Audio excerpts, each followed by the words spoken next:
रात के 11 बजे थे। शहर की सड़कों पर हल्की बारिश हो रही थी। राघव अपने छोटे से कमरे की खिड़की के पास बैठा था। उसकी आंखों में गुस्सा, निराशा और थकान साफ दिखाई दे रही थी। आज फिर ऑफिस में उसके बॉस ने सबके सामने उसे डांट दिया था। तुमसे कुछ ढंग से काम क्यों नहीं होता राघव?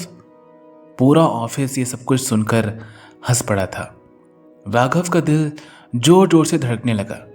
उसका मन कर रहा था कि तुरंत खड़ा होकर कुछ कह दे, लेकिन उसने कुछ नहीं कहा। वो चुपचाप ऑफिस से निकल आया, लेकिन उसके अंदर तूफान चल रहा था। लोग मेरे साथ ही ऐसा क्यों करते हैं?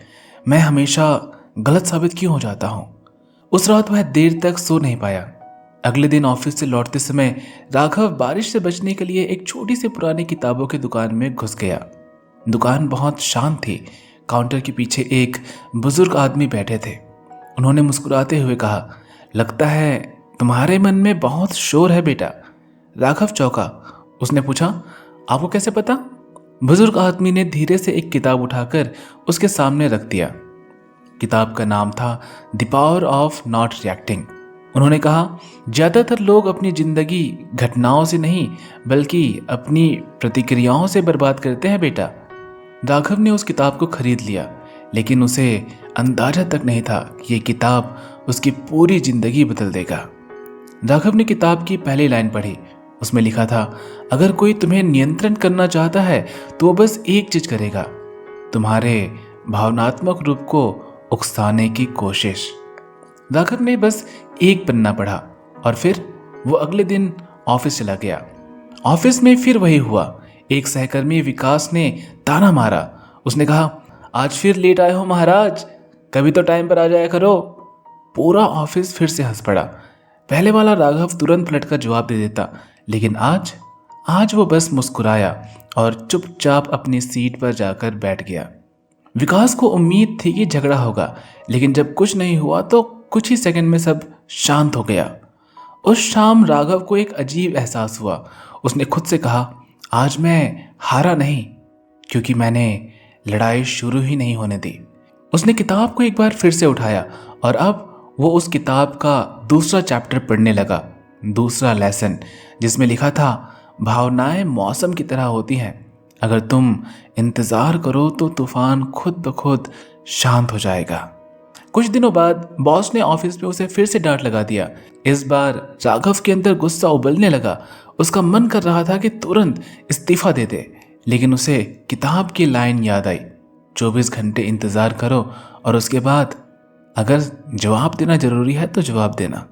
राघव ने फैसला किया कि वह कोई फैसला आज नहीं करेगा और अगले दिन अगर उसे गुस्सा आया तो वो कुछ कह देगा।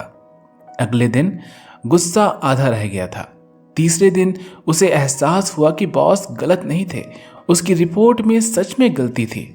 उस दिन पहली बार राघव ने महसूस किया कि अगर मैं उस दिन रिएक्ट कर देता तो शायद अपनी नौकरी खो देता। किताब का तीसरा अध्याय था, सबसे शक्तिशाली लोग बहस नहीं करते। एक दिन ऑफिस में मीटिंग चल रही थी। विकास फिर से राघव को नीचा दिखाने की कोशिश करता है। सर, ये प्रोजेक्ट राघव से नहीं होगा, उसने कहा। कमरे में सन्नाटा छा गया।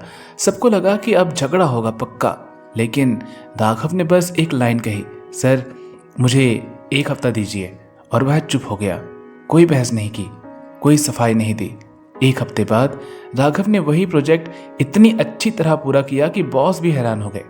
मीटिंग में बॉस बोले, आज से ये प्रोजेक्ट राघव संभालेगा। विकास की आंखें झुक गई।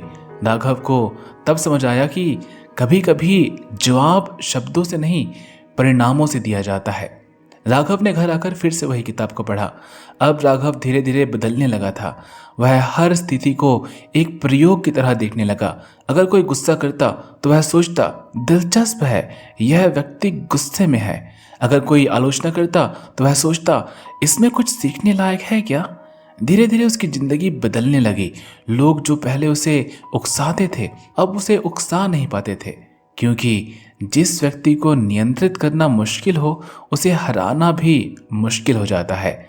1 साल बाद राघव उसी ऑफिस में बैठा था, लेकिन अब वह एक कर्मचारी नहीं था बल्कि एक टीम लीडर था। एक नया कर्मचारी उसके सामने बैठा था।